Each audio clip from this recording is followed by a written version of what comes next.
Bueno, bienvenidos a todos. Gracias por la asistencia nuevamente a un nuevo seminario de crítica. Hoy tenemos el número 260 de la serie, donde vamos a escuchar un trabajo titulado La tecnología de las formas arquitectónicas en la modernidad uruguaya, el diseño estructural en la obra del arquitecto Luis García Pardo, presentado por el doctor y arquitecto Juan José Fontana. Tenemos como comentaristas invitadas a la doctora Virginia Bonicato y a la magíster Valeria Abril. Los voy a presentar brevemente y luego ya damos paso a la exposición. Juan José Fontana es arquitecto por la Universidad de la República y doctor por la Universidad de Alicante. En el marco de la Universidad de la República se desempeña como profesor titular del Instituto de Tecnologías con perfil en estructuras, como director del Diploma de Especialización de Diseño de Estructuras en la Arquitectura, miembro del Comité Académico del Doctorado en Arquitectura e integra las comisiones consultivas del Departamento de Materiales y Procedimientos de Posgrado. La doctora Virginia Bonicato es nuestra comentarista invitada externa al instituto. Es doctora en Arquitectura y arquitecta por la Universidad Nacional de La Plata, magíster en Historia y Cultura de la Arquitectura y la Ciudad por la Universidad Torcuato Di Tella e investigadora adjunta del CONICET. Recibió becas por la Getty Foundation y el Fondo Nacional de las Artes. Fue seleccionada para el programa en estudios latinoamericanos en Princeton University. Es miembro del Comité de Historia del Council on Tall Buildings and Urban Habitat y desde 2006 participa en proyectos de investigación de la Universidad Nacional de La Plata, donde es docente de grado y posgrado. Y la magíster Valeria Abril es arquitecta y magíster en Historia y Crítica de la Arquitectura, el Diseño y el Urbanismo por la Universidad de Buenos Aires. Es jefa de trabajos prácticos de Historia de la Arquitectura en el Taller Caribe e investigadora principal de aquí en el Instituto de Arte Americano. Sus investigaciones se enfocan en los imaginarios instituidos y alternativos de la vivienda y el dormitorio. Integra y dirige proyectos de investigación y ha editado diversas publicaciones sobre estas temáticas.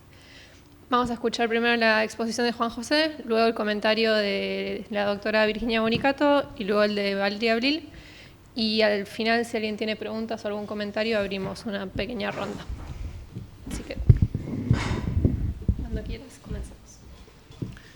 Muy bien. Bueno, muchas gracias, Laura, por la presentación. El título de esta exposición coincide con el título del plan de trabajo que he estado desarrollando en estos últimos meses, en este último año y poco, en la UBA, en el marco del programa de postdoctorado. Y entonces, bueno, quería comenzar agradeciendo al instituto, a sus autoridades, por haberme recibido para poder desarrollar estas actividades, esta pequeña investigación. Particularmente, por supuesto, al profesor Horacio Caride por todo el apoyo que me ha brindado durante estos meses como director de este plan. Muchas gracias a Virginia y a Valeria, que aceptaron amablemente a participar de esta instancia como comentaristas, y muchas gracias a todos los que están aquí presentes para escuchar este seminario. Bueno, la historia de la tecnología arquitectónica o la historia de la construcción, como habitualmente es más conocida, es una disciplina que fundamentalmente ha surgido en los últimos años, aproximadamente en los últimos 30 años, en Europa y en Estados Unidos, integrando conocimientos propios de dos campos tradicionales, la historia de la arquitectura por un lado y la tecnología arquitectónica por otro. Pretende realizar un estudio cronológico de las técnicas aplicadas a la construcción, tanto en la arquitectura como en la ingeniería civil, es decir, el arte se podría resumir de la construcción. El ingeniero e historiador de la arquitectura francés, Auguste Choisy, publicó a finales del siglo XIX, principios del siglo XX, una serie de libros que podrían considerarse como un antecedente temprano de esta disciplina, pero luego habría que esperar hasta finales del siglo XX, década de 1990, para que surja, digamos, un cuerpo bibliográfico sistematizado en la disciplina. Y en este sentido, los libros de Castro Villalba y de Marc, que aparecen ahí mencionados en la diapositiva, podrían considerarse impulsores de este nuevo inicio a finales del siglo XX.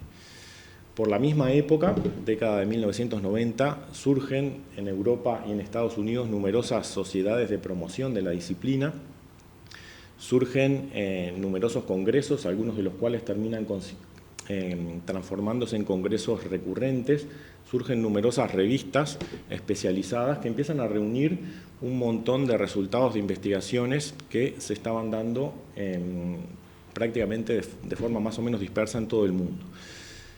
En América Latina, sin embargo, se podría decir que el desarrollo hasta el día de hoy de esta disciplina es más bien incipiente, ¿sí? No ha habido un gran desarrollo. Quizás en Argentina y en Chile ha habido un impulso mayor, pero particularmente en Uruguay no, es una disciplina que está aún latente.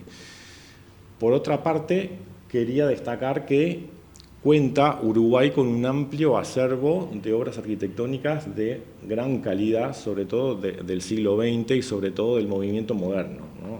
Es un hecho y estas obras en realidad están bastante estudiadas, han sido ampliamente estudiadas, pero siempre desde un punto de vista histórico, proyectual, estilístico y no tecnológico. El conocimiento que tenemos sobre los aspectos técnicos y tecnológicos de estas obras se podría decir que es muy limitado y no se encuentra sistematizado, con lo cual es muy difícil trasladarlo a la enseñanza tanto de grado como de posgrado. Y un punto clave, creo yo, en esta pequeña presentación del tema, es que estos conocimientos de los cuales en principio carecemos son fundamentales a la hora de prolongar la vida de estos edificios. Son edificios que ya tienen 60, 70, 80 años, que están deteriorados, están afectados por procesos patológicos, tienen lesiones y no sabemos cómo repararlos. Tenemos que aprender cómo fueron construidos para saber cómo mantenerlos, cómo prevenir la aparición de estos procesos y cómo repararlos para poder prolongar sus vidas útiles, ¿no? Cabe aclarar también que muchos de ellos cuestan con protecciones patrimoniales, pero no sabemos, se están deteriorando y no sabemos cómo mantenerlos.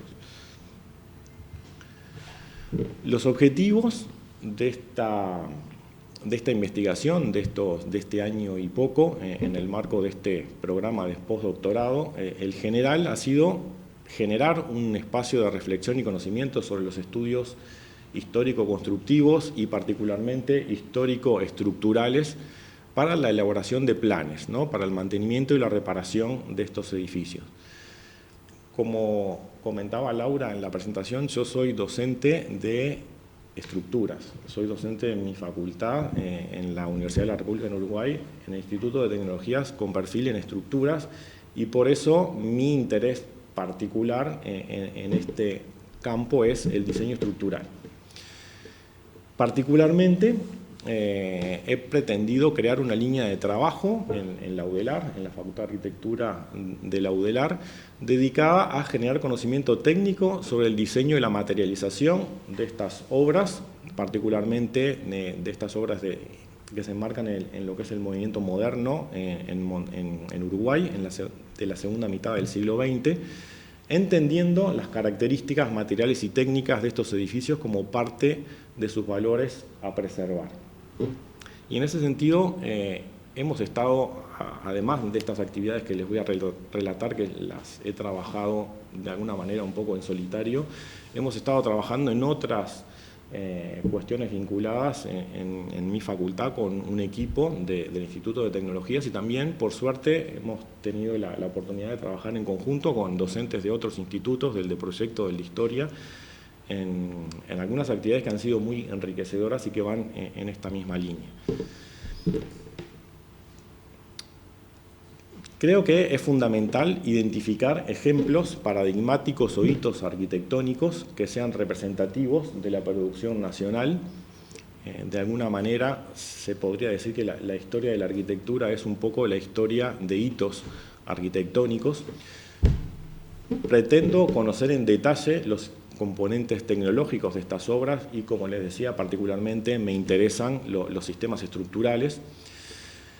Interesa determinar las autorías de estas obras, que muchas veces son desconocidas o parcialmente desconocidas, quiénes son los técnicos que proyectaron estas obras, pero también quiénes fueron los calculistas que diseñaron y calcularon las estructuras y también las otras instalaciones, los otros sistemas de ingeniería, quiénes fueron los arquitectos, además directores de obra, jefes de obra que se encargaron de la materialización de estas obras, quienes se han encargado del mantenimiento de estas obras a lo largo del tiempo, y además de personas también, muchas veces hay empresas e instituciones, ¿no?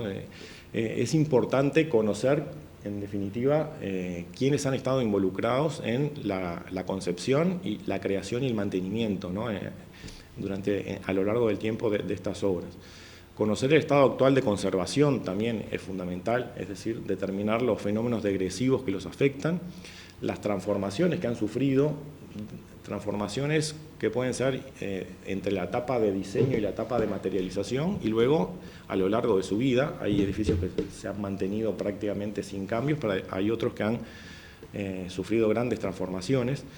Y un poco en síntesis, se pretende en este trabajo definir lineamientos que puedan orientar el diseño de planes, tanto para el monitoreo como el mantenimiento, como la reparación de estos bienes arquitectónicos. Dentro de las actividades realizadas, entonces, en una primera instancia se buscó identificar un grupo de obras para tomarlas como excusa para empezar a desarrollar para empezar a tratar de ir, ¿no?, caminando hacia estos objetivos planteados.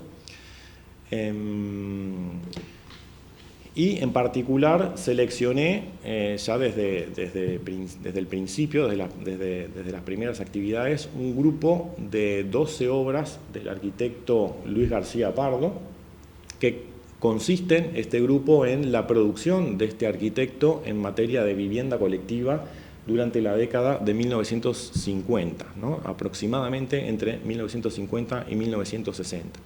Ahí aparecen mencionados los nombres de estos 12 edificios.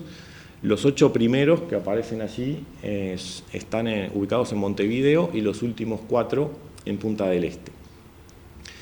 Entiendo que el diseño estructural en este grupo, en este conjunto de edificios, es particularmente creativo y está intrínsecamente vinculado al diseño espacial, ¿no?, al diseño proyectual. Por eso los elegí. Como dije anteriormente, son un grupo de edificios que está muy estudiado desde el punto de vista proyectual, pero prácticamente olvidado desde el punto de vista tecnológico. Se realizó este análisis a través de visitas, por supuesto que una fuente han sido los propios edificios, inspecciones, relevamientos fotográficos que han tenido como distintos foco en el diseño, ¿no?, un relevamiento fotográfico orientado a entender el diseño del edificio, a entender el diseño estructural, a entender cómo se relaciona el edificio con el entorno. Fotografías también dirigidas a entender la materialidad de estos edificios, a entender las patologías que los afectan. Se ha estudiado la planimetría original, planos de albañilería, de estructura, de todas las instalaciones, detalles constructivos, memorias técnicas, informes, fotografías de época. La fuente de toda esta planimetría, de toda esta documentación, ha sido el Centro de Documentación del Instituto de Historia de la Facultad de Arquitectura, Diseño y Urbanismo de la UDELAR, el archivo del Servicio de Medios Audiovisuales, también de mi facultad, y la biblioteca. Se realizó entonces una aproximación cualitativa, una primera aproximación, se podría decir no exhaustiva, de carácter cualitativo al estado de conservación de estas obras, y se trató de establecer correlaciones entre dos cosas. Por un lado, las decisiones proyectuales y tecnológicas que hubo en su momento, que llevaron a su materialización, a la materialización de estas obras, el mantenimiento que han tenido a lo largo del tiempo, y por otro lado, el estado en que se encuentran hoy día, ¿no? Es decir, la presencia o ausencia de procesos patológicos. Cabe aclarar que el interés que tienen estas obras muchas veces va de la mano del riesgo que tomaron los proyectistas al diseñarlos y al construirlos. Y esos riesgos, que de alguna manera son quienes han determinado el interés que estas obras tienen a nivel nacional e internacional, también son causa de vulnerabilidades que sufren hoy día. Particularmente dentro de este grupo de 12 edificios seleccioné 2 para un caso de estudio más detallado, que fueron los edificios Positano y El Pilar.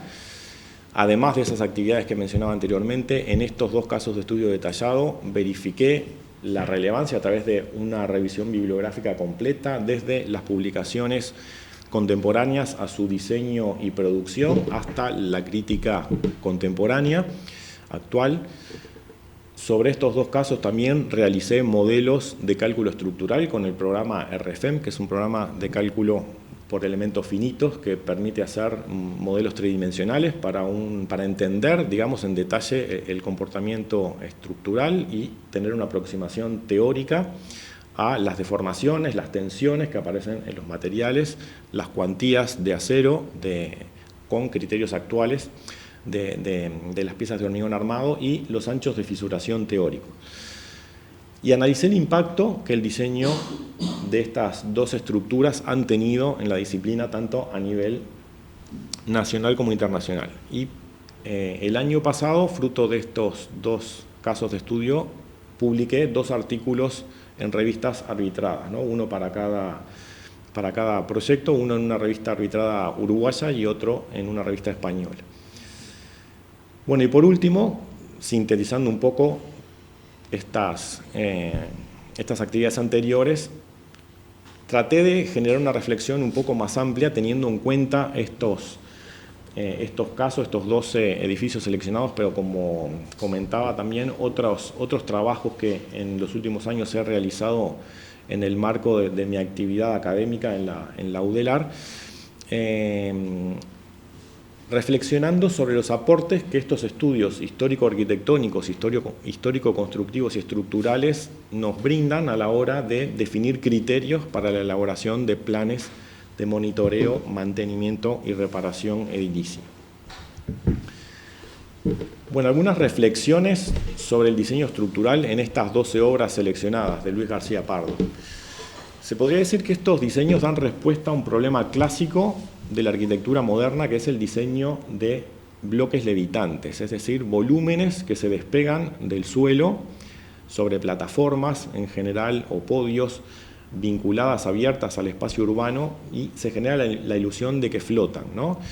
Y en estos espacios de planta baja, entre el volumen levitante y la plataforma, ocurre el tránsito entre lo público y lo privado, en general acompañado de la naturaleza y obras de arte, jardines, murales, esculturas. Algunas de estas 12 estructuras se podría decir que son reinterpretaciones locales de soluciones que son más o menos difundidas en todo el mundo, ¿no? O digamos, versiones, reinterpretaciones de soluciones estructurales que han desarrollado los grandes maestros, se podría decir, de la modernidad. Pero también se encuentran en este paquete algunas que son realmente innovadoras y de gran originalidad, que marcan un camino diferente. Se conciben en general estas estructuras como hechos escultóricos u obras de arte con gran influencia de la pintura abstracta, fundamentalmente del artista plástico uruguayo Joaquín Torres García, y se desarrollan, como comentaba, soluciones estructurales que se podrían considerar como algunas muy arriesgadas, que incluyen elementos muy vulnerables o de alto compromiso estructural que, por lo tanto, es necesario monitorear permanentemente. Un caso, un ejemplo de esta afirmación es la estructura del edificio El Pilar. Ahí tenemos una fotografía de una maqueta y un esquema de la estructura, donde podemos ver una estructura suspendida con un pilar cilíndrico central, pero en la zona céntrica, pero descentrado, ¿no? Generando una asimetría. Aloja en su interior las circulaciones verticales y sirve de apoyo a una serie de losas que a su vez también apoyan en tensores, en un sistema de tensores perimetrales que cuelgan todos de vigas en el nivel de la cubierta, mensuladas de ese mismo pilar cilíndrico, que se reúnen en una contraménsula que está atirantada por detrás a través de un pilar pretensado que corre por la medianera y se termina anclando en la cimentación. Este es el primer edificio del mundo a la escala de vivienda colectiva con estructura suspendida. ¿Sí? Habían algunos antecedentes previos, pero a la escala de viviendas unifamiliares. Pero a la escala de vivienda colectiva fue el primero. Obviamente tiene elementos comprometidos, ¿no? de alto compromiso y vulnerables. Estas son algunas imágenes del modelo realizado con el programa RFEM. A la izquierda vemos un diagrama de las tensiones normales en el pilar cilíndrico, a la derecha vemos un diagrama de deformaciones. Estos modelos permiten hacer muchas cosas. Permiten, por ejemplo, simular distintas situaciones. Podemos ver cómo se deforma con distintas combinaciones de carga. Podemos simular el fallo de algunos de los tensores de pretensado, de alguno o de todos. ¿Qué pasaría si fallan, si los anclajes o los propios tensores, si se pierde esa carga? Bueno, estos modelos permiten muchas cosas. De hecho, nos permiten una aproximación mucho más exacta y precisa al comportamiento de las estructuras, se podría decir que la que tuvieron los propios proyectistas, ¿no? En el momento de su creación y materialización. Lo cual es un hecho que creo que da para reflexionar, ¿no? Y está por verse, en definitiva, creo, el potencial que tienen estas modelizaciones. Acá vemos anchos de fisuración en toda la estructura, saltan a la vista zonas vulnerables, vemos las vigas superiores, ménsulas, las caras superiores sobre todo. Esto es un poco obvio que ahí es una zona comprometida, pero permiten visualizar otros puntos que no son necesariamente tan evidentes en principio. Esas vigas están protegidas, ahí vemos una vista de la azotea por un revestimiento cerámico que frena el acceso de dióxido de carbono y de iones cloruros al interior de la masa del hormigón. Hay que tener en cuenta que está ubicado de frente al Río de la Plata, en la costa de Montevideo, en un ambiente que una buena parte del año es bastante marino, ¿no? El Río de la Plata es un estuario que intercambia agua del océano. A veces, ¿no? A la altura de Montevideo hay un ambiente muy cargado de cloruros. Entonces son piezas muy vulnerables que pueden llegar a tener fallos repentinos y que están ubicadas en zonas poco accesibles. Nadie sube prácticamente nunca a esta azotea. Yo la vi con la visita que hice, la vi en buen estado, no se acusó ninguna fisura, pero es importante monitorearlas permanentemente porque pueden ocurrir fallos repentinos si estas vigas obtienen 9 niveles de altura, ¿no? O sea, llevaría a un colapso rápido el hecho de que aparezcan lesiones que no sean tratadas. Aquí vemos los diagramas de tensiones, de fuerzas axiles, en los tensores de las fachadas. Vemos que de acuerdo a este modelo teórico no trabajan todos igual, hay unos más comprometidos que otros. Han tenido problemas de oxidación, estos tensores han sido reparados y particularmente me preocupó que hay ciertos sectores que no están a la vista, están anclajes de estos tensores y pequeños tramos están ocultos bajo cielos rasos y es necesario también monitorearlos permanentemente porque un fallo localizado, si bien no necesariamente lleva al colapso de la estructura, porque se pueden reacomodar los esfuerzos, puede llevar, sí, a un incremento irreversible en las deformaciones y en las fisuraciones de las losas. Y el otro punto vulnerable que tiene este diseño es que estos tensores están sin ningún tipo de protección al fuego, ¿no? En caso de ocurrencia de un incendio, en su situación actual rápidamente colapsaría. Este es el modelo del edificio Positano con núcleos centrales, de los cuales mensulan en todos los niveles vigas para sostener los 10 pisos superiores. Los núcleos entonces obviamente también son elementos de alto compromiso estructural. Ahí vemos diagramas de las cuantías necesarias de acero de acuerdo a criterios normativos actuales. Y en las visitas realizadas a algunos de los apartamentos de este edificio, vi una reforma en donde se habían retirado todos los revestimientos de revoque de estos núcleos, ¿no? Ahí vemos la cocina reformada, en el centro estos núcleos, allá al fondo la sala de estar, ¿no? O sea, el espacio, la planta libre alrededor de los núcleos. Y en realidad cabe aclarar que se trata de un hormigón que tiene defectos, ¿no? Quedó a la vista y se pudieron observar defectos, coqueras, nosotros le llamamos así, nidos de abeja, segregación de áridos, algunas armaduras a la vista con poco recubrimiento. O sea, se trata de un hormigón que no fue creado para quedar expuesto y que ahora sí lo está. Es previsible que el proceso de carbonatación natural del hormigón se acelere, que alcance rápidamente el nivel donde están las armaduras, se queden esas armaduras despasivadas y se acelere en definitiva el proceso de oxidación que podría llevar no en principio a un colapso, pero sí a un incremento de las deformaciones horizontales del edificio. Y bueno, son puntos críticos que es necesario monitorear, estar atentos. Los factores que se consideran preliminarmente como principales desencadenantes de procesos degresivos en estos edificios son la carbonatación del hormigón, que es inevitable, pero que se puede enlentecer, se puede frenar, en ciertas condiciones se acelera o se frena, recubrimientos defectuosos, piezas de protección faltantes que no han sido repuestas, fallos en la impermeabilización. Cuando todo esto se combina con la entrada de agua, ¿no? se crea una situación preocupante y en algunos casos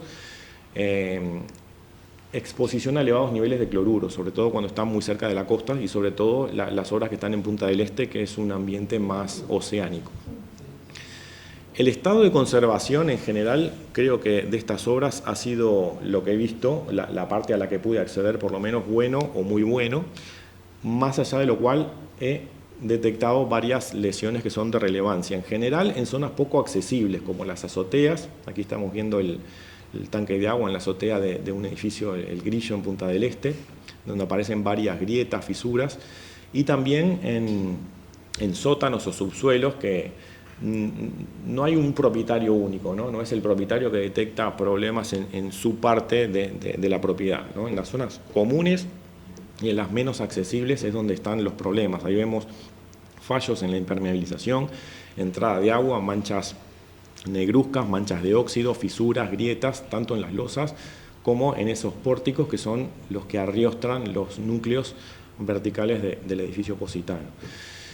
Y este fue la lesión más preocupante que vi, un pilar con una importante pérdida de hormigón, de recubrimiento, pero también hormigón estructural y hormigón y de acero, ¿no? Esto fue en el edificio Hirondell, en Punta del Este. Este pilar forma parte de la fachada al mar del edificio y tiene un avanzado estado de deterioro, ¿no? En un elemento relevante en una estructura como es un pilar. Esto viene un poco de la mano, creo, del régimen de propiedad que suelen tener estos edificios, sobre todo, no tanto en Montevideo, pero sobre todo en Punta del Este. Hay muchos apartamentos que pertenecen a extranjeros que viven lejos, en Europa, por ejemplo, y que visitan muy esporádicamente sus propios apartamentos y pasan estas cosas, que no se detectan a tiempo y cuando se ven ya están avanzados, digamos, los procesos de deterioro. Bueno, y por último, para ir cerrando, algunas reflexiones sobre las metodologías para la planificación de monitoreo, mantenimiento y restauración en este tipo de estructuras modernas. Como decía, teniendo en cuenta estas experiencias, pero también algunas otras que he podido desarrollar a nivel académico en la facultad. Es recomendable recopilar información completa sobre los edificios, por supuesto, y hay que rastrear en ese sentido fuentes que pueden ser públicas o privadas, empresas constructoras, etc. Contextualizar la relevancia histórica de estas obras, analizar sus características formales y tecnológicas, los procesos que llevaron a su materialización, relevar los materiales que componen las estructuras y otros subsistemas que puedan ser de interés. Esto lleva en general a la necesidad de hacer ensayos. Estos ensayos, bueno, hoy día tenemos a disposición una gran cantidad de ensayos que nos permiten aproximarnos a este conocimiento. En general son recomendables en principio los no destructivos, pero muchas veces es necesario también hacer ensayos destructivos. Esto hay que tomarlo con cuidado, sobre todo cuando se trata de edificios patrimoniales, hay que elaborar planes de muestreo, ¿no?, etcétera.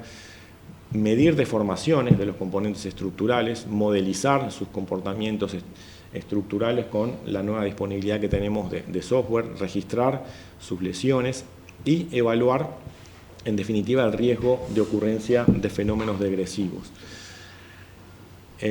Como decía, el modelado de estas estructuras permite muchas cosas, permite no solo modelar la situación actual, sino modelar situaciones pasadas que puedan resultar de interés de acuerdo a la propia historia del edificio y que puedan explicar algunas de sus situaciones en el presente, y también permiten modelar situaciones hipotéticas futuras previendo acciones de mantenimiento, acciones terapéuticas.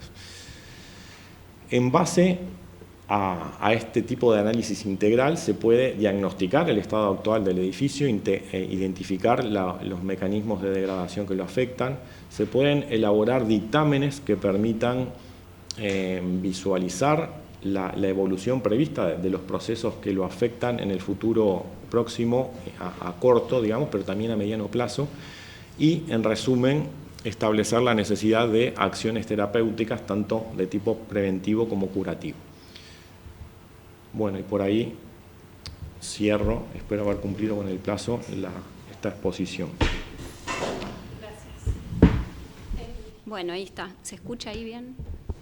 Bueno, gracias por la invitación. Una alegría estar acá. Así, bueno, te conozco en persona. Y, bueno, siempre es lindo venir acá al IA. Bueno, la verdad fue un gusto leer este trabajo que justamente escapa a lo que es la tradicional historia de la arquitectura y ese análisis que siempre hacemos sobre edificios, y tan necesario. Digo, el trabajo de Juan José, digo, me parece que tiene un valor particular de nuclear y conjugar diferentes miradas, y que le agrega justamente, bueno, ese desafío de, como vos bien lo mencionaste, de avanzar sobre un nicho de investigación sobre el cual no tenemos mucho material y que es tan necesario, ¿no? De vincular diferentes perspectivas de análisis que van desde lo técnico hasta una revisión historiográfica. Y también, bueno, tiene que ver con tu formación, que tiene esta fuerte impronta técnica, y bueno, en esto que radica uno de los principales valores de este trabajo. También en este sentido, vos lo mencionaste, el grupo de trabajo en el cual vos estás involucrado, que es en el Instituto de Historia de Montevideo, que han realizado ya un avance considerable sobre obras de arquitectura modernas y sobre cuestiones técnicas relacionadas al hormigón y demás, junto con Mary Méndez. En ese sentido me parecía destacable la cantidad de aportes que han hecho en los últimos años. Después tengo algunas preguntas y demás que las hago todas juntas al final, si te parece mejor, más ordenado. También remarco lo ordenado del trabajo metodológicamente, digo, a ver, si bien se entrelazan muchas perspectivas de análisis, muchas miradas, metodológicamente es un trabajo ordenado, si bien, bueno, nosotros leemos un fragmento de todo este trabajo que venís haciendo desde hace 1 año y medio, yo me preguntaba hacia cuándo estabas trabajando esto, que bueno, que esta metodología precisa te permite este cruce de perspectivas de manera amable, digamos, para quien lee. Y bueno, me pareció interesante también esta revisión que haces sobre la historia de la tecnología arquitectónica, ¿no? Esta historia que nos falta sobre la construcción, con Horacio, bueno, que mencionaba, si sacamos a la arquitectura de la historia del arte, bueno, tenemos la historia de la técnica y la construcción sobre la cual hay que avanzar, y qué mejor que alguien que se dedique a estudiar estructuras, ¿no? Que puede leer justamente, bueno, no me metí, por supuesto, con los análisis RFM cargas y demás, que me parece maravilloso, pero es algo que quienes hacemos historia de la arquitectura necesitamos muchísimo, esa mirada. Bueno, y este nicho que vos bien señalás, sobre el cual avanzás, pero ese descubrimiento, a ver, que uno puede decir, bueno, falta cuando empezamos a analizar las cuestiones estructurales sobre las obras que trabajamos, que empezamos a decir, bueno, a ver, empiezo a trabajar sobre el hormigón, la historia de la construcción, la técnica, etcétera, encontramos huecos que no podemos completar. Entonces, lo valioso de tu trabajo es, en gran parte, ¿no?, lanzarte sobre esos huecos y completarlos, trabajar sobre eso que es tan necesario. Me parece también interesante también en los objetivos que vos lo señalaste, estos objetivos propositivos, ¿no?, de generar conciencia, usar la historia para generar conciencia sobre estas obras y a partir de ahí, bueno, ponerlas en valor, ver de qué manera se van a conservar, hacer este análisis, diagnóstico y propuestas, ¿no?, sobre su mantenimiento. En esto tengo otra pregunta, pero la dejamos para el final.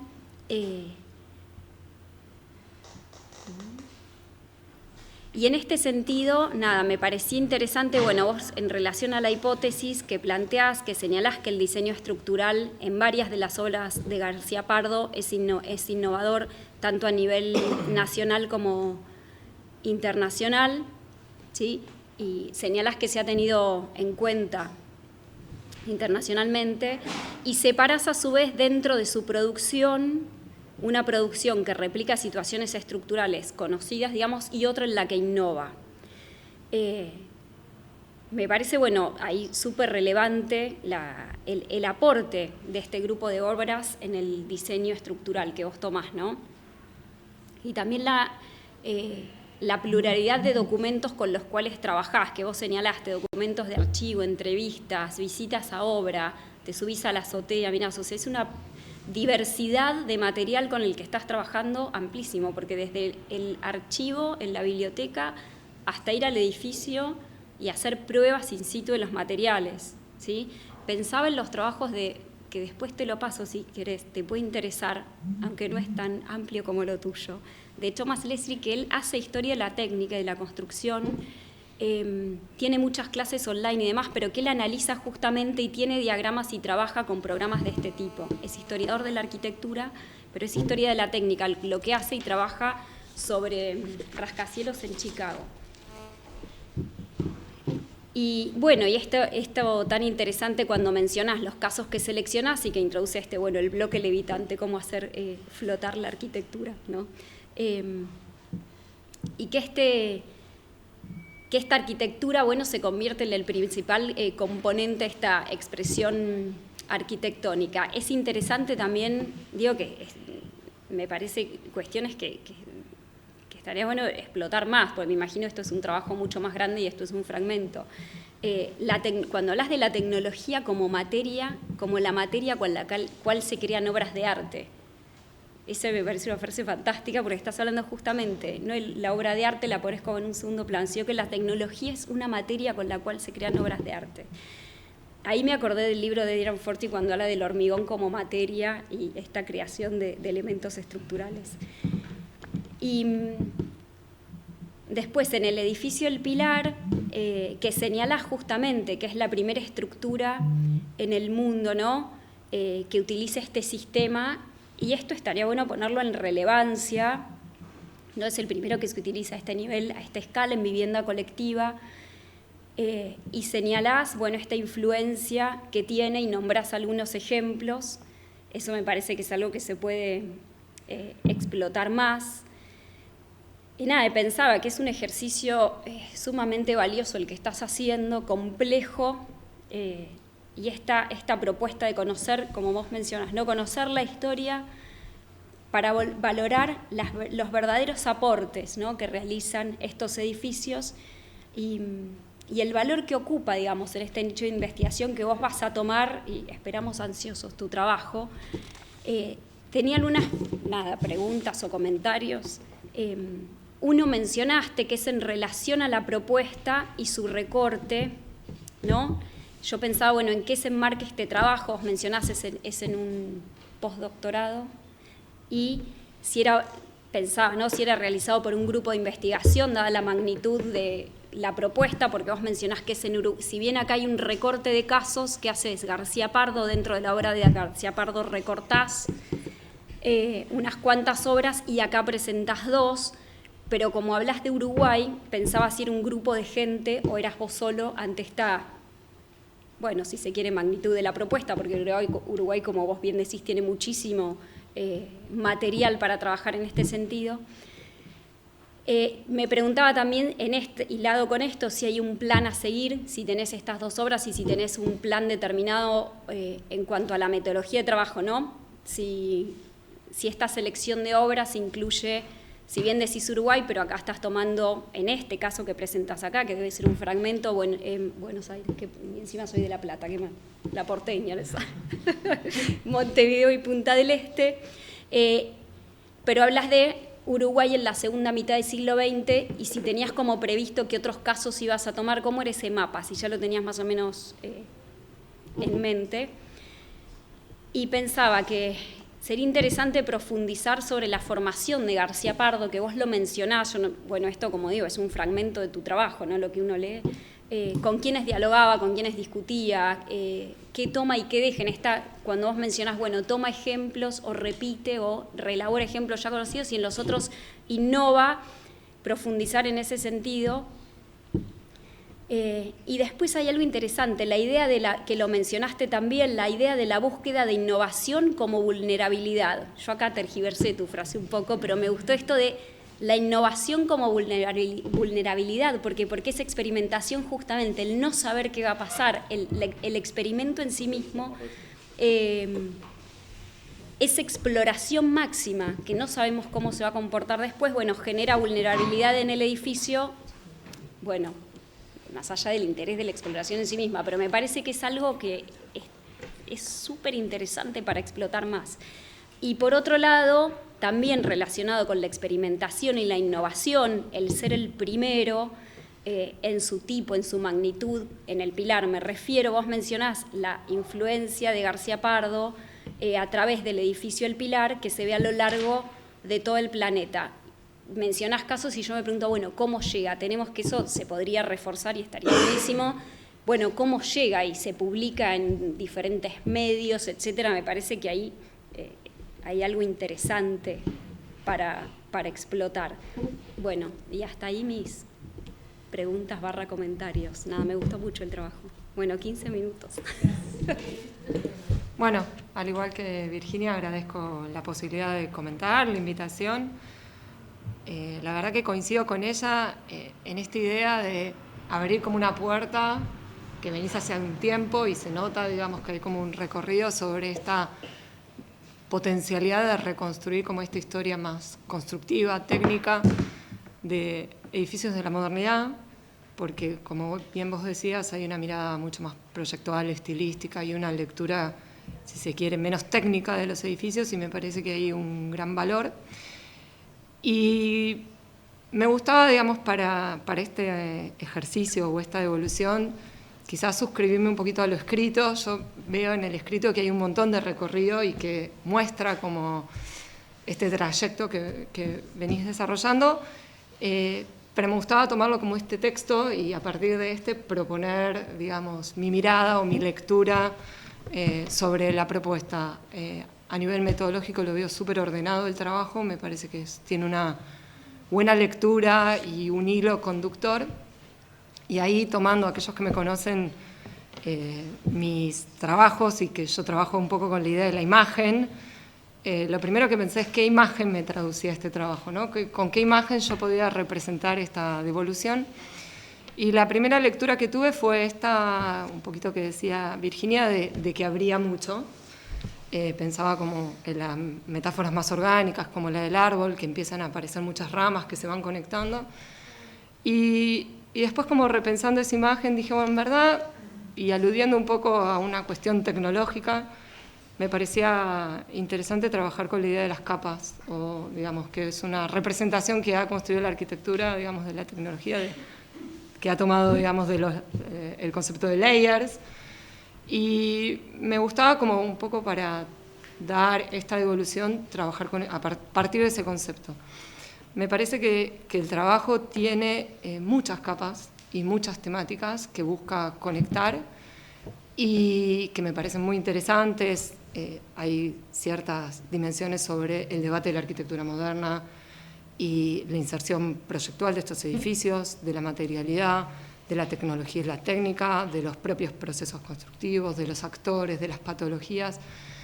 Y ahí, digamos, a nivel discursivo me daba para pensar si esos tratamientos, yo siento que hoy el trabajo tiene un montón de material y un conocimiento de la temática que le da a veces el mismo tratamiento a las distintas capas.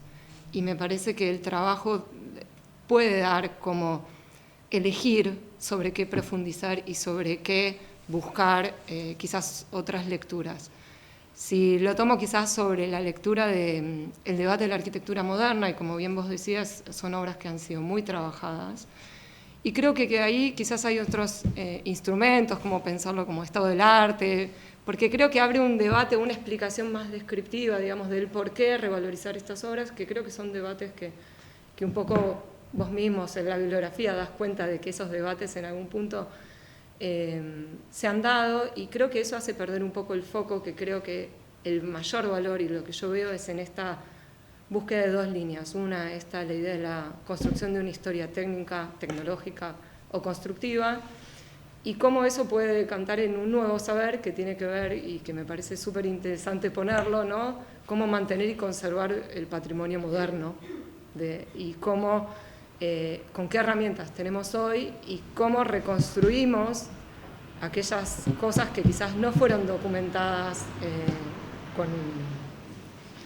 con esa meta, ¿no? Porque ustedes están, digamos, haciendo el ejercicio de recuperar un montón de materiales y entender cómo reconstruir ese camino que hoy no está hecho, que tiene que ver con cómo se mantienen estas obras. Y tomando, digamos, vinculado a esta idea del debate de la construcción, digamos, más moderno-proyectual, la otra variable, que creo que también Virginia mencionó, que tiene que ver con el contexto, digamos, ahí me generaba como mucha inquietud en pensar qué documentos de manera más específica se consiguieron, digamos. Vos mencionabas la idea de las memorias, los planos, los actores, mencionabas las empresas constructoras, y yo creo que ahí hay un camino que quizás esa documentación la han encontrado, y que quizás en el trabajo todavía queda como a un nivel más mención, digamos, o sea, ¿cuánto sabemos de la empresa constructora? Yo pensaba en estos vínculos con la arquitectura internacional y pensaba, bueno, estos sistemas constructivos tienen muchas similitudes, pero por el otro lado son muy diferentes. ¿Por qué? Porque yo pensaba la mano de obra o la tecnología que había en ese momento acá, quizás no era la similar o la manera en que se utilizaba en otros ámbitos.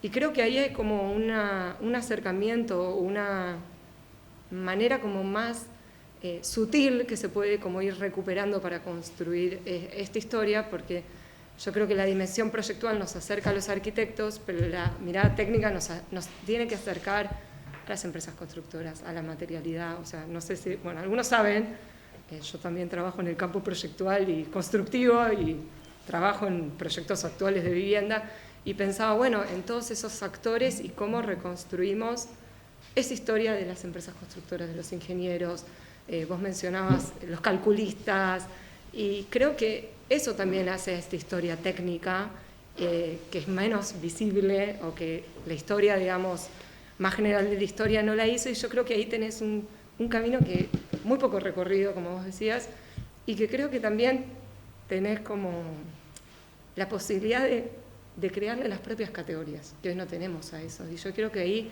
la manera metodológica de empezar como a estandarizar o sistemar categorías para explicarlo, creo que sería riquísimo para esta historia que no tiene tantos nombres, ¿no? Porque en otras tenemos como los nombres para categorizarlo, y yo creo que con la experiencia, en el caso tuyo de trabajar, digamos, con sistemas constructivos, creo que ahí tenés un montón de herramientas que pueden servir, digamos, yo siento que,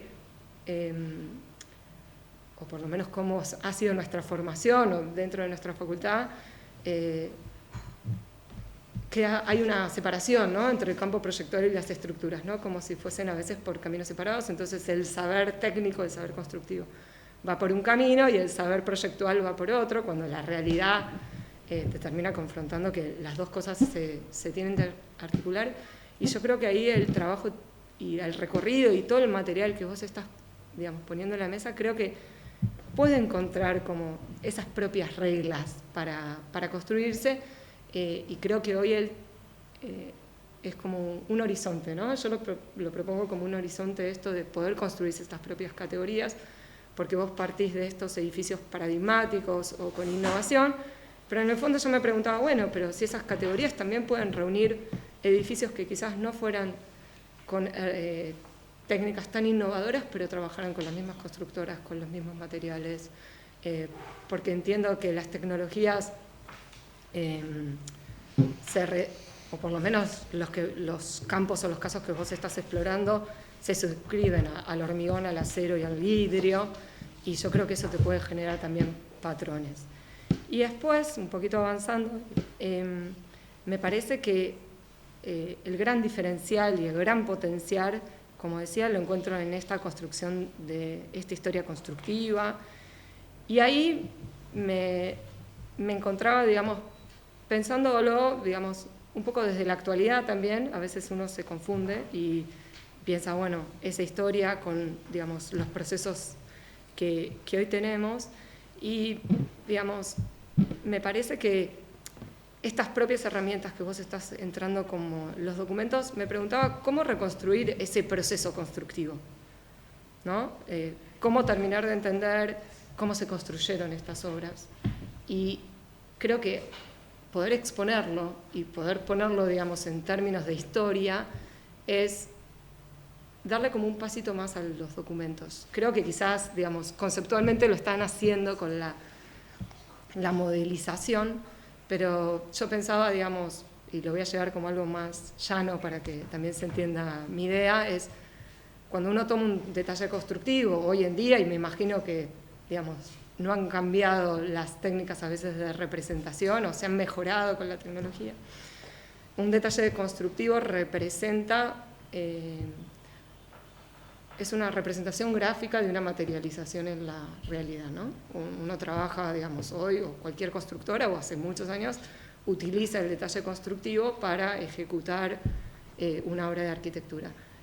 Pero hay mucho no dicho en los detalles, y yo creo que ahí está como en cómo poder reconstruir o visibilizar, ¿no? Porque el detalle constructivo representa materialidad, tecnología, puede llegar a tener un paso a paso, pero hay un montón de saber que está en la mano de obra y en la empresa constructora que lo ejecuta, que creo que hoy es más visible. Quizás en Choisy o en otros libros de historia eso no es tan aprehensible, y yo creo que este uso de la tecnología o de volver a modelar los edificios, creo que es un buen camino para empezar a plantearse, porque bueno, vos hablas de las patologías y yo creo que, digamos, ahí hay caminos, como vos mencionabas, de cateo, de experimentación, y ahí también preguntarte hasta dónde vos o ustedes están pudiendo llegar a poder experimentar, pero por el otro lado me preguntaba, y también por la lejanía, qué sistemas de ensayo se utilizaban en ese momento, si pudieron llegar a esa información, de cómo eran esos materiales, si eran, digamos, obviamente el laboratorio existía, la resistencia del hormigón era una variable, digamos, estamos hablando de los 50 y los 60, pero también con qué herramientas contaban ellos para poder aprender a utilizar ese material, y creo que es una riqueza, digamos, de poder como ir desmenuzando ese proceso constructivo. Y, bueno, para no me extenderme,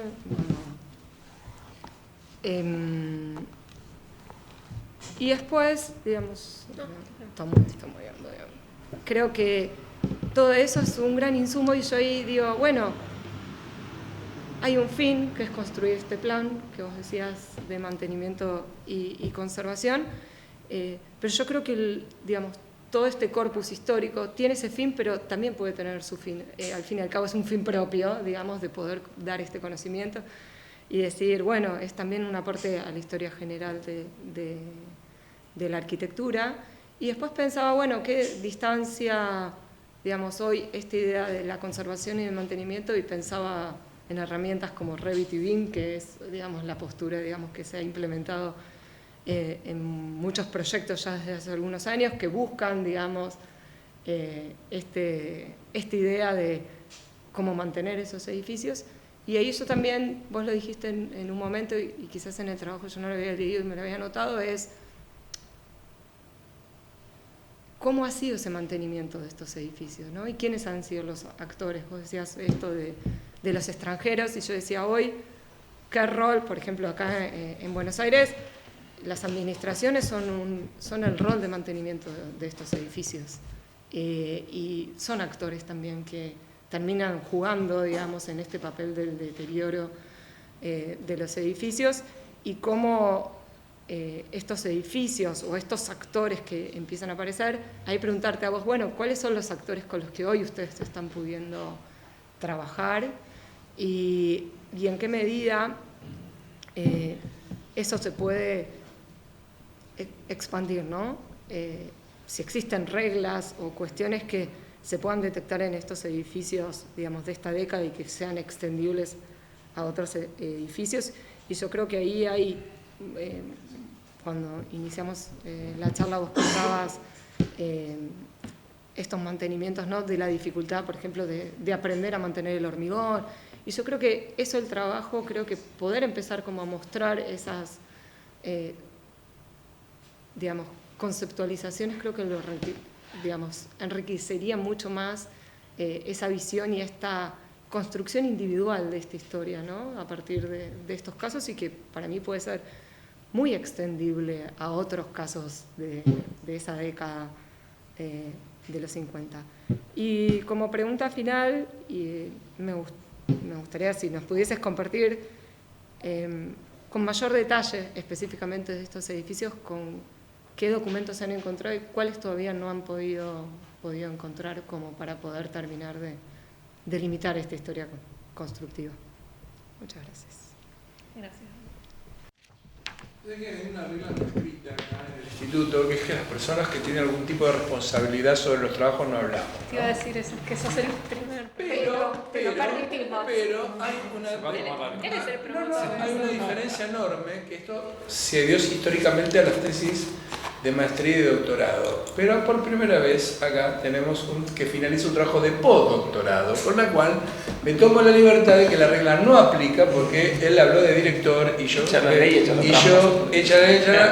trampa, y además, claro, es por eso, y además el asunto es que él habló de director y es el acompañamiento de un colega, de ninguna manera es una dirección lo que hice con Juan José. Y lo que quería marcar es que lo que está haciendo Juan José en este momento es la finalización de su ciclo postdoctoral. Casualmente él no lo dijo, pero lo digo yo, este es el último episodio de su ciclo postdoctoral, y con esto terminó, gracias a Dios, ya tiene un postdoctorado de la UBA con esto. Y todo ese ciclo estuvo marcado por la tensión de su no autopercibimiento como historiador. Entonces, él no se autopercibía como historiador. Él es profesor titular de estructuras, así es la materia, ¿no? Igual que acá, en la Universidad de la República, en Uruguay, y la tensión siempre, los diálogos eran cómo historizar eso, y yo le decía que lo estaba historizando. De hecho, ahora que tengo en mis manos y que acabo de ojear la publicación de tu tesis doctoral, me doy cuenta que mi intuición era cierta, que siempre trabajaste con los recursos de un historiador, siempre trabajaste, y ese era un problema de autopercibirse y nada más, y que eras como un historiador, ¿no? Incluso estaba mirando, le decía a Fernando recién, que si te hubiera visto tu tesis en mi tesis doctoral, la hubiera citado plenamente, y ahora tengo la oportunidad en la publicación de citar por las cosas, después lo hablamos en privado, ¿no? Lo que decís. Pero lo que quería señalar del trabajo de Juan José es que está haciendo realmente, y Virginia, que es como para mí, por lo menos mi referente en estos temas, de estos estudios, puede dar fe de lo que digo. No hay bibliografía de estos temas, y cuando llegás o sea, la vanguardia es la vanguardia, entre otras cosas, la hipótesis que pone Juan José de llevar al límite una técnica de un momento es la hipótesis de la creación de las vanguardias, no es, o sea, lo que pasa es que él lo está explicando, la está aplicando a Uruguay, la está como vulnerabilizando en los edificios, o sea, él mismo está extremando el proceso de investigación en el trabajo. Pero lo que está haciendo es demostrar que, entre otras cosas, un argumento más a tirar por tierra el viejo estigma de la apropiación, de la vanguardia externa y de que en realidad en América Latina estaban haciendo como simulacro de lo que se hacía en Europa o en Estados Unidos o donde fuese. La vanguardia era experimentación, efectivamente, esté donde esté. Eso también lo pone en discusión algunas cosas que dice Pancho, ¿no? En algún momento, que siempre sostiene a veces que en América Latina nunca hubo vanguardia, ¿no? Bueno, discutamos eso también, ¿no? Si hubo o no vanguardia, o si la vanguardia, o qué es la vanguardia en todo caso, y a dónde está, ¿no? Pero quiero decir que el ciclo que termina hoy Juan José es un aporte importante realmente a la bibliografía de América Latina, con el cual no contamos con esa información. Cierro con el comentario de que el viernes pasado, le comentaba a Virginia más temprano, tuvimos la suerte de escuchar a un colega chileno, Francisco Mamani Fuentes, que hizo un camino semejante, pero en la colonia, en los Andes y en la arquitectura de madera. Es decir, y yo lo comparo con el trabajo de Juan José. Cuando vos sacás problemas de índole simbólica, contextual, morfológica, metafísica, ornamental, de vínculo urbano, y empezás a hablar de historia de tipos estructurales, historia de estructuras, historia de, no sé, de la dosificación del hormigón, da un relato tan diferente al que conocemos, tan distinto al que conocemos, ¿no? El objeto de estudio es tan disímil con lo que leemos que te hace pensar seriamente qué leímos, qué entendemos y qué explicamos, ¿no? Realmente. Hasta acá. Yo también, ya que estoy, un brevísimo comentario, ya que primero es fundamentalmente, es más para nosotros que para vos, pero de cualquier manera quiero decir, no, te agradezco enormemente porque, digamos, vos has revelado una cosa que todos somos conscientes, que es que la historia de la arquitectura está construida como una historia de la composición arquitectónica fundamentalmente, ¿no? Y eso que todos sabemos es así. Digo, por ejemplo, a mí me encantó cuando vos hablaste del edificio Positano y dijiste que genera la falsa ilusión de que está flotando. Digamos, nosotros todo el tiempo decimos todo el día que las cosas flotan. O sea, los profesores de diseño, sí, una cosita que flota por acá, digamos, es como, hemos asumido eso como que es un hecho, como que flota, digamos, nosotros, no digo los profesores de diseño, está esa cuestión. Pero entonces, bueno, llamar la atención de la obviedad que sabemos todos, que naturalmente no flota, que es una ilusión, es la construcción de una ilusión de que flota. Y la otra, desde mi esencial perspectiva anti-vanguardista y digamos, y de rescate de las arquitecturas no occidentales, digamos, lo que muestran tus análisis es el fracaso estructural en ese sentido, no solo estructural en términos estructurales, sino en el más amplio sentido del concepto de vanguardia, que tensa las cosas hasta el punto que no funciona. Digamos, esa es la realidad. Entonces, cuando uno toma en otros ámbitos, digo, por ejemplo, el ejemplo que yo menciono siempre, que es muy conocido, porque uno menciono siempre el santuario de Ise, que se está reconstruyendo desde hace 2000 años exactamente igual, y lo que van haciendo eventualmente, se supone, en esos 2000 años es pequeñas adaptaciones para ver cómo pueden mejorar. Digamos, la idea de que, el céliche marroquí, digamos, que se hace bastante parecido a como se hacía en la Edad Media, digamos, la idea de que si vamos cambiando las cosas de a poquito, cambiamos sobre seguro y hacemos cosas que funcionan, en cambio cuando las tensionamos, generamos estas cosas que no funcionan. Yo lo digo con triste conocimiento de causa porque yo tengo un departamento, no en uno de los edificios como mostraste, sino en otro muy parecido. Y es un desastre. O sea, digo, me gusta como historiador de la composición y como, digamos, o sea, me parece interesante en ese fenómeno, pero constructivamente es un desastre como todo lo que vos mostraste. Y adolece de todas las inconveniencias que, digamos, que también está frente al mar y también de todos esos problemas, digamos.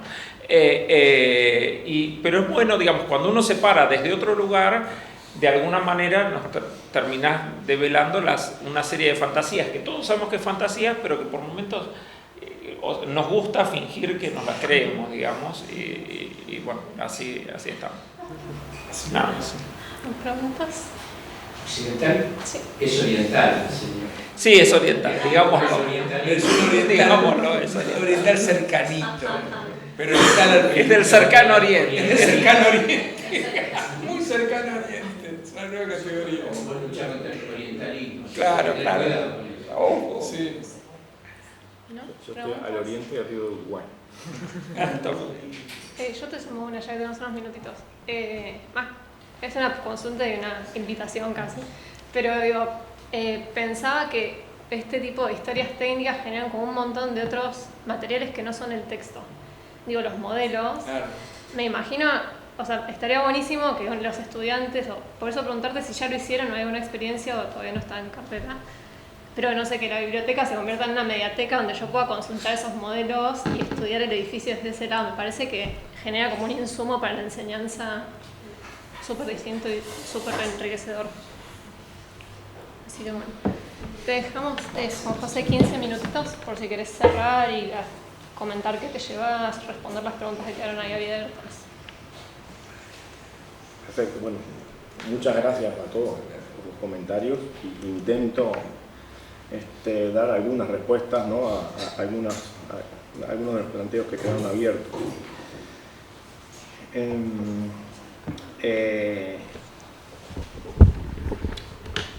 realidad en la FAU de Lodelar venimos trabajando un grupo de docentes sobre trabajos puntuales, ¿no? Que muchos de los cuales han sido bastante ricos y también los grupos se forman y surgen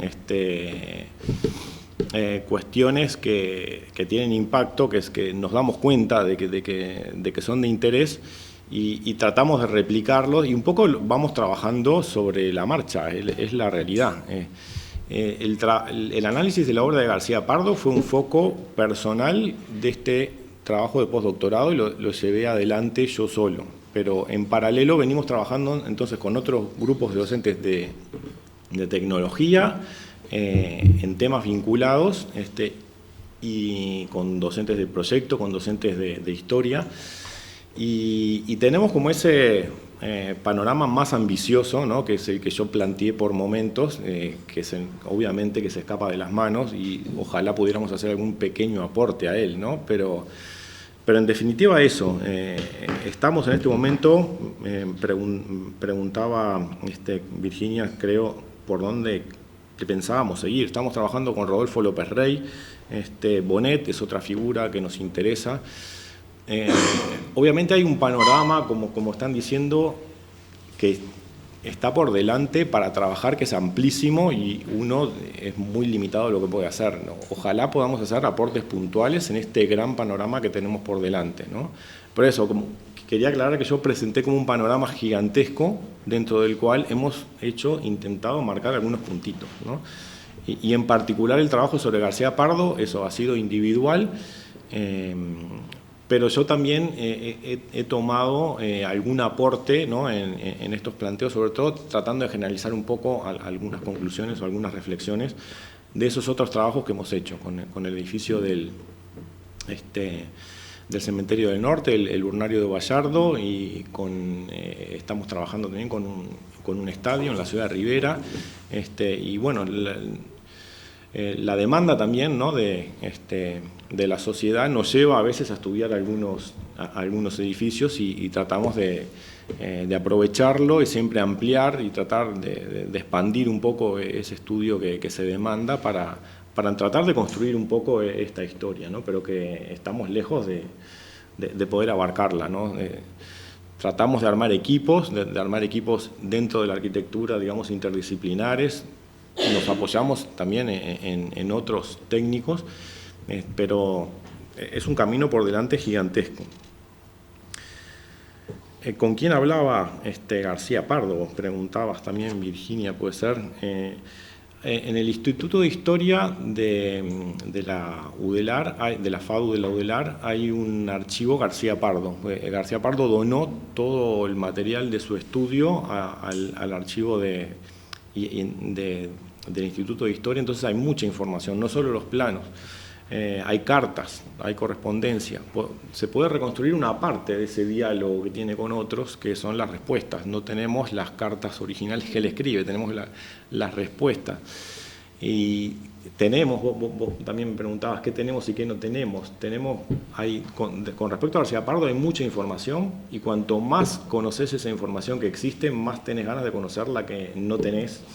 Intentás rastrearla y es difícil encontrarla. Entonces hay mucho, pero también cuanto más conoces eso, más te das cuenta de lo mucho que no tenés y que te gustaría tener. Hay un intercambio muy interesante de cartas con Freyotto, de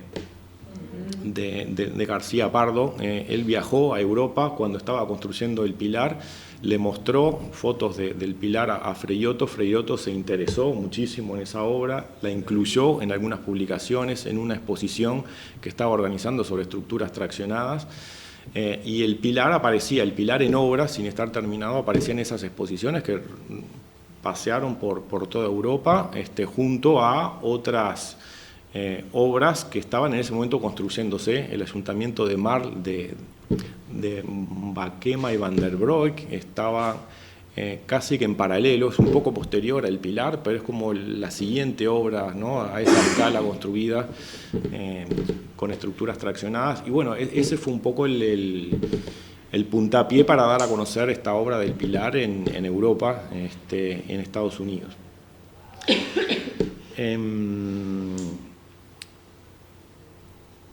El calculista, no lo mencioné, de la estructura del Pilar, es de Dieste. ¿Ah? Eladio Dieste calculó. Lo único que no calculó Eladio Dieste fue el sistema de pretensado, que lo hizo Leonel Viera, la empresa de Leonel Viera. Leonel Viera, unos pocos años después, lo trajeron a Buenos Aires como asesor para la construcción del edificio Pirelli, en Buenos Aires, la Torre Pirelli. Participó. A partir de su experiencia en el Pilar, lo contrataron de aquí de Buenos Aires para asesorar en la construcción de la Torre Pirelli. Y en el artículo que publiqué en una revista española sobre el Pilar, relato un poco ese impacto que tuvo la obra a nivel internacional, no tanto en este documento, que era un poco por la limitación, ¿no?, en la cantidad de páginas, no podía, ¿no?, había que recortar. Pero en ese documento está un poco relatada esa historia, como las redes, digamos, que tenía García Pardo en el momento de construcción del Pilar, sobre todo de la mano de Freyotto con Alemania, y de ahí con Europa, y la difusión que tuvo la obra.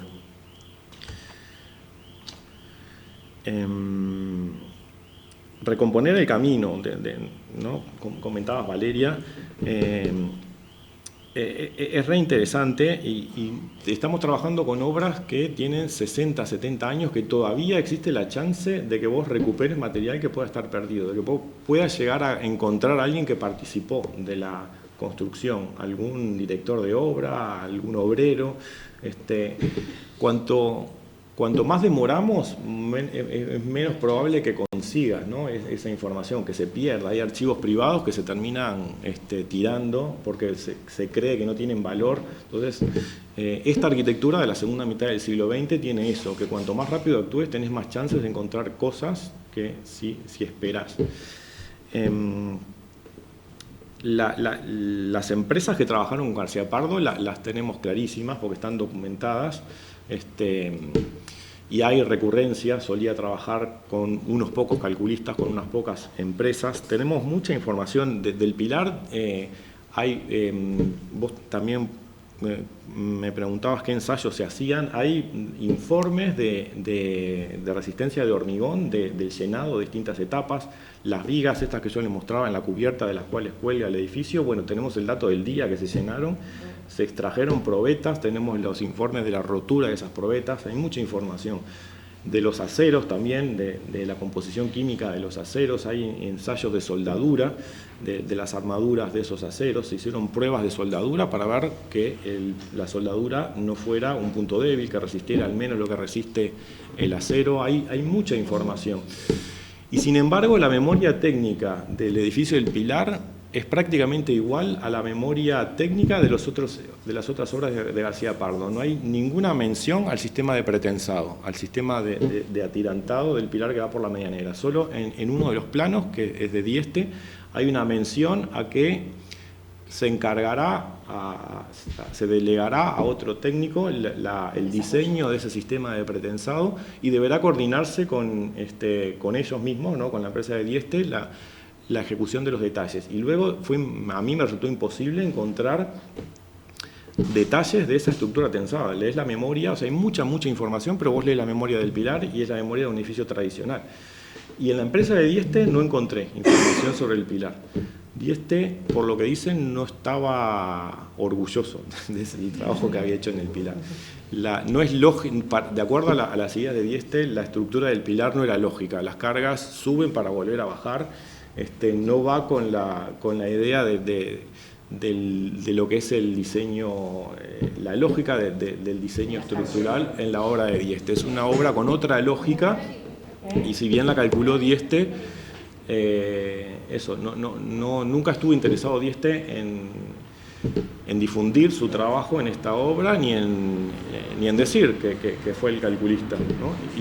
Y particularmente en el estudio de Dieste no se conservó material sobre este trabajo en esta obra. Pero hay muchos detalles, están todos los detalles de los tensores de las fachadas dibujados por Dieste, pero no hay nada sobre el sistema de pretensado. Ni tampoco en el estudio del calculista que hizo el sistema de pretensado, que fue Leonel Viera. La empresa de Leonel Viera, Viermont, que todavía está activa, Viermont es Viera Mondino, tampoco te conservan material sobre ese trabajo en particular. No, por eso yo decía que generaba cierta inquietud, digamos, La propia, preguntaban también quién hacía el mantenimiento. Bueno, en el caso del pilar, la empresa de Dieste también hizo el mantenimiento. Creo que 40 años después de inaugurado el edificio del pilar, la empresa de Dieste hizo una inspección, que es lo que se debería hacer frecuentemente.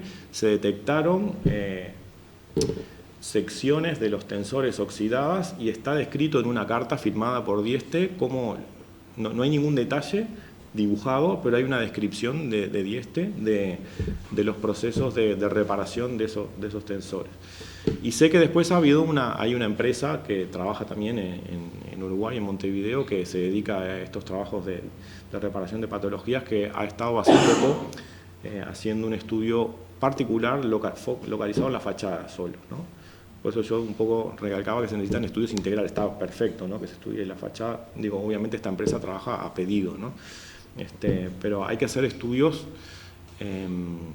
globales, ¿no? Hay que estudiar en su conjunto, porque los problemas no son localizados, ¿no? Y la mediateca sería una idea fantástica. No la hemos implementado, pero es una buena idea.